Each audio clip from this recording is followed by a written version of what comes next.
is not going to be super in-depth like my regular episodes. I wasn't going to discuss Dead Island 2 at all, to be honest, to the point I didn't even record my own gameplay. 98% of the footage you're about to see was pulled from Schnick's live streams. There were two big reasons why I didn't want to review Dead Island 2. I think the game's just okay and don't have that many thoughts on it, and I played the entire game in co-op with my good friends Miles and Schnick. I'm not convinced that I can judge the game fairly based solely on the co-op experience, but some viewers have really been wanting to know my thoughts, so here we go. The plot is that Los Angeles, which is not an island, is engulfed in a zombie apocalypse. You select a survivor that gets bitten but turns out to be immune, kind of. You shack up with a Hollywood starlet running chores for a group of survivors, and from there you just kind of wander around Los Angeles trying to find some passage out of the city, and then looking for scientists that are researching a cure. Mainly you just run into quirky side characters to run errands. There's some old rocker guy who's blasted out of his mind on drugs, a military lady who's shaken by how unstoppable the plague turned out to be, a scarred kooky fan who lives in the sewers, an actress who heads up a major sci-fi franchise and her hapless sidekick, and then the game switches from comedy to tension as you spend several missions working for a different group of survivors led by a shady scientist. I couldn't honestly tell you what actual significance most of the characters have to the plot. I tried my best to pay attention to the story, but you can't really expect people to pay attention in a co-op game. Right before the final boss, the main villain sits down and explains the entire story and what's going on, and one of my co-op partners picked that exact moment to recite the entire Battle of Endor from Return of the Jedi. I'm not joking. This fully armed and operational battle station. Fire at will, Commander. Whoa! That blast came from the Death Star. That thing's operational. And that was after the main plot would be put on hold for hours at a time because we decided to do all the side quests. Basically, my entire experience was a perfect microcosm of why you don't put important, intricate narratives into a co-op game. Co-op players are there to party, not to listen to a lecture on how a zombie plague will save the world because human DNA is disintegrating. Again, I'm not joking. I know some of my viewers are very attached to some of the playable characters, but not only are you barely given any context for selecting a character at the start of the game, but playing in co-op, you mostly hear the voice and interactions of someone else's avatar. So if there's a damn bit of difference between the leads, I couldn't pick it up. They try to give the game some light-hearted identity by poking fun at pop culture, influencers, and celebrities in the dialogue and interactions, and the player survivors all have a flippant, devil-may-care attitude, but most of their efforts at being funny or topical just struck me as cringe. And the tone is all over the freaking place when one level has you tragically collecting the final letters home of an entire platoon of fallen military soldiers, and the next has you drop-kicking zombies off a cliff for a streamer kid posting on YouTube going, "Yeah!" The only really interesting part of the plot is that your character is mutating and developing superpowers off the zombie plague, and there's a kind of vampire lady who reminds me of Glenn Close with a group of similar mutants called the New Men. And this entire storyline cuts off in the middle of nowhere with no resolution.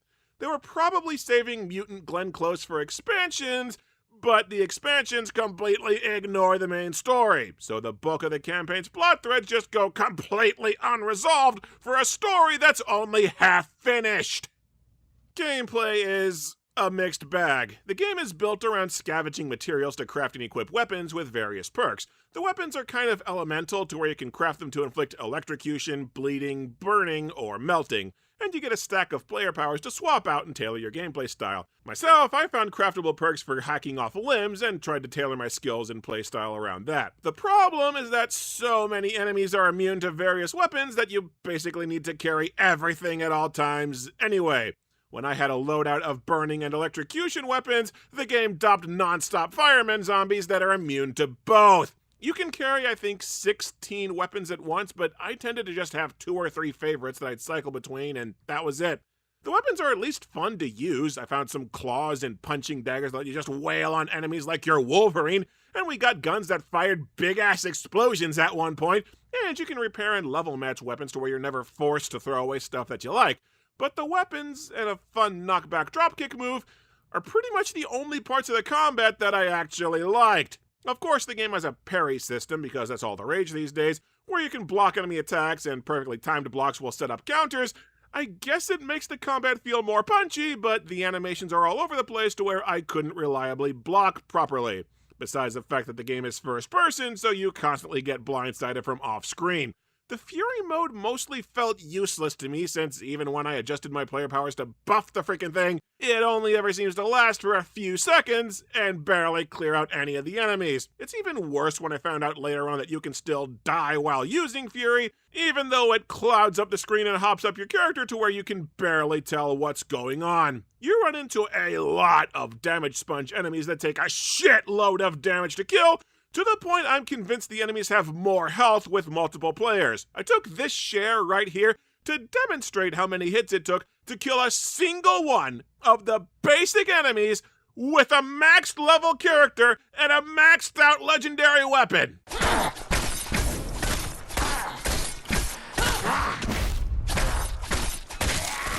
Again, that was for one piece of cannon fodder in a game that drops mini bosses every few minutes. And even when there are varied enemy types, you fight pretty much everyone the same way. The combat is satisfying, but it gets to feeling repetitive really fast, and it makes you groan every time one of the spongier enemies appears.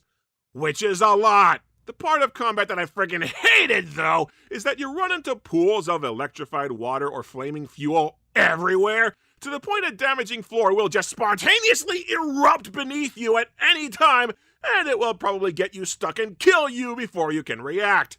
This mechanic is done to death, and added mostly frustration to the basic gameplay for me. This all brings me to why I don't feel like I can properly review this game unless I just wipe my progress and completely start over. As I said, I played this game with my friends Miles and Schnick. What I did not know is that both of them had already played through the game and started our run out with highly leveled characters. I was Coughing Baby teamed up with 2 nuclear bombs. Schnick swore that the game was scaling the different players so that everybody was equal, but even so, they had more player powers and they had vastly better weapons with vastly better effects.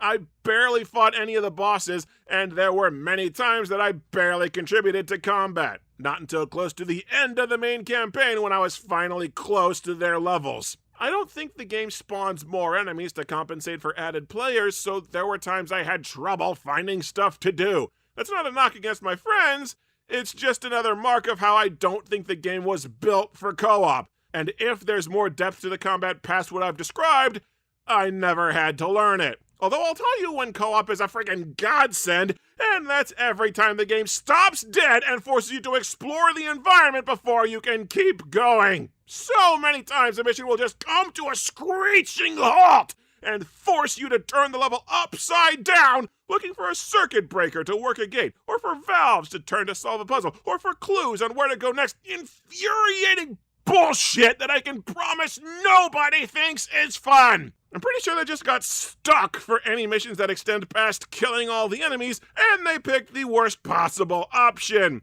There are fun or creative encounters like fights at the movie studio where you use pyrotechnics to nuke the battlefield, or a streamer side quest of dispatching enemies in specific ways, but for every creative and fun mission, there are 2 that drag something fierce for a torturous scavenger hunt. It's also worth mentioning that the game was hideously unstable on Miles' end. Not only did the game, for some reason, utterly refuse to cooperate with Twitch, but he had something like 8 crashes, an entire night where the game wouldn't stay connected to save a life. In fact, the very last thing that happened for our playthrough was Miles' game crashing when he tried to quit.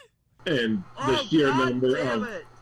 I literally exited the game and it crashed. I was exiting back to the main menu and I crashed. But if the main game is a mixed bag, then the game's expansions are a mixed bag of ass. The first campaign, House, is loaded with obnoxious scavenger hunts and walls that you can only clear with a single magic crossbow weapon or by dumping your character's fury meter. House does at least have decent combat encounters and some cool settings, but the expansion's plot feels like it was pulled from a completely different game. You see, rather than follow up on Mutant Glenn Close or any of the other dozen dangling plot threads from the main story, House instead focuses on a latex zombie doomsday cannibal sex cult. This cult is led by an AI that accurately predicted the zombie apocalypse and which needs your help securing an ark that will allow its members to survive, as all their consciousnesses have been backed up into a computer while their bodies are in storage. I'm sorry, what the fuck are you talking about? Not only does the plot not have a single damn thing to do with Dead Island 2, but I'm not sure you want to spread a message that the doomsday cult that forces members to sacrifice all their possessions to the cult and eat their own amputated arms are actually reasonable people ahead of the curve who are secretly right about everything. House was also so blatantly unfinished that they forgot to put a trader into the expansion's game world, meaning there's no good way to get money, meaning I bankrupted myself and could no longer repair my weapons until after we left the expansion map altogether. The second expansion, Sola, is about a festival where everybody got turned into zombies by the beat, which is some kind of music or frequency or line of communication that's somehow tied into a monster called the Dirge. I don't think they really try to explain what in the hell the beat is. It's just a generic doomsday MacGuffin that you get sick of everybody talking about. And you get the different parts of the beat by interacting with different versions of some woman across multiple dimensions, because why the hell not add a multiverse to the hot mess that is this story? The big problem with Sola is that it takes place on a new map that's fully walled off to where you can never tell where you're supposed to go, and you wind up running in massive circles for several minutes just trying to get back to a simple destination. But the really big problem with Sola is the enemies. Apparently, I'm not the only one who thought the combat was poorly balanced for co-op, because Sola friggin' drowns you in endlessly respawning zombies and multiple mini-boss damage sponges at once, to where all three of us got shredded over and over and just had to desperately run between objectives. And it all ends with one of the worst boss fights we've ever seen against a teleporting zombie with a massive health bar that's immune to damage, and which constantly spawns endless waves of further zombies and mini-bosses as backup! It's like the developers knew that the game was never going to get a resolution, so instead they cranked out the absolute worst levels they could think of to where we'd just be thankful that the game's over. Both expansions are so far out of left field that I wonder if they lost yet a fourth dev team after launch, or if the bulk of the main game story was crafted by other devs before Damn Buster got it out the door. Most of the discourse I've seen on Dead Island 2 is that we're just supposed to cut it a pass because it's an utter miracle that the game's even playable. The game was stuck in development hell for a full decade and cycled through 4 different development teams, explaining the utter patchwork nature of the plot and overworld to where you run into non-stop useless characters. Grading on that curve, I guess Dead Island 2 is impressive just as a historical curiosity, but I feel like I'm going to forget the game itself pretty quickly. I just remember a decent weapons crafting system, a boatload of annoying enemies, and the game hating Miles's guts. That's all I got.